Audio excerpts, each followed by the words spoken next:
Bridge of dreams ಅಂತೆ, ಕನಸಿನ ಸೇತುವೆ ಅಂತಾರೆ ಕನ್ನಡದಲ್ಲಿ ಟ್ರಾನ್ಸ್ಲೇಟ್ ಮಾಡೋದಾದ್ರೆ. ಸೊ ಬ್ರಿಡ್ಜ್ ಆಫ್ ಡ್ರೀಮ್ಸ್ ಎನ್ನೋದು ಉತ್ತರ ಗೋವಾದ ಟೋರ್ಡಾ ಗ್ರಾಮದಲ್ಲಿರೋ ಗೋವಾದ ಮೊದಲ ತೂಗು ಸೇತುವೆಯಾಗಿದೆ.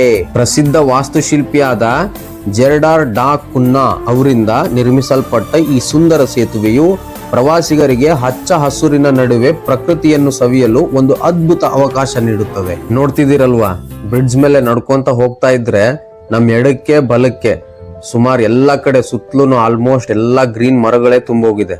ಎಲ್ಲಿ ನೋಡಿದ್ರು ಹಚ್ಚ ಹಸಿರೇ ಕಾಣುತ್ತೆ ನಮ್ ಕಣ್ಣಿಗೆ. ಜೆರಾರ್ಡ್ ಕುನ್ನಾ ಅವರು 2005ರಲ್ಲೇನೆ ಈ ರೀತಿಯಾದಂತ ಸುಂದರವಾದ ಬಲಿಷ್ಠವಾದ ಒಂದು ವೇವಿಂಗ್ ಬ್ರಿಡ್ಜ್ ನ ಇಲ್ಲಿ ಕನ್ಸ್ಟ್ರಕ್ಟ್ ಮಾಡಿದ್ರು. ಅದು with help of Nepal trip ಅಂತ ಮೆನ್ಷನ್ ಆಗಿದೆ. ಬಟ್ ಇದು ಅಂತೂ ನೋಡೋಕ್ ತುಂಬಾ ಚೆನ್ನಾಗಿದೆ.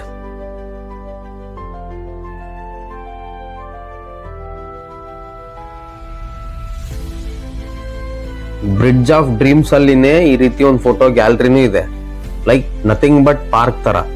ಇದನ್ನ ನಾವು ನೋಡಬಹುದು. ಈ ಸೇತುವೆ ಪ್ರಮುಖ ವಿವರಗಳು ಏನೇನಂತಂದ್ರೆ, ಈ ಬ್ರಿಡ್ಜ್ ಆಫ್ ಡ್ರೀಮ್ ಇರೋದು ಹೌಸ್ ಆಫ್ ಗೋವಾ ಮ್ಯೂಸಿಯಂ ಪಕ್ಕದಲ್ಲಿ, ಟೋರ್ಡಾ ಸಾಲ್ವಡೋರ್ ದೋ ಮುಂಡೋ, ಪೋರ್ವರಿಮ್ ಡಿಸ್ಟಿಕ್, ಉತ್ತರ ಗೋವಾ. ಇಲ್ಲಿನ ಎಂಟ್ರಿ ಫೀಸ್ ಸ್ಟ್ರಕ್ಚರ್ ಯಾವ ತರ ಅಂತಂದ್ರೆ, ಅಡಲ್ಟ್ಸ್ಗೆ 50 ರೂಪಾಯಿ ಮತ್ತು 10 ವರ್ಷದೊಳಗಿನ ಮಕ್ಕಳಿಗೆ 25 ರೂಪಾಯಿ. ಮತ್ತೆ ಬ್ರಿಡ್ಜ್ ಆಫ್ ಡ್ರೀಮ್ ಮತ್ತು ಇಲ್ಲಿ ಗ್ಯಾಲರಿನ ವಿಸಿಟ್ ಮಾಡುವಂತ ಟೈಮ್ ಮಾರ್ನಿಂಗ್ 10 ಗಂಟೆಯಿಂದ ಸಂಜೆ 7:30 ವರೆಗೂ ಇರುತ್ತೆ.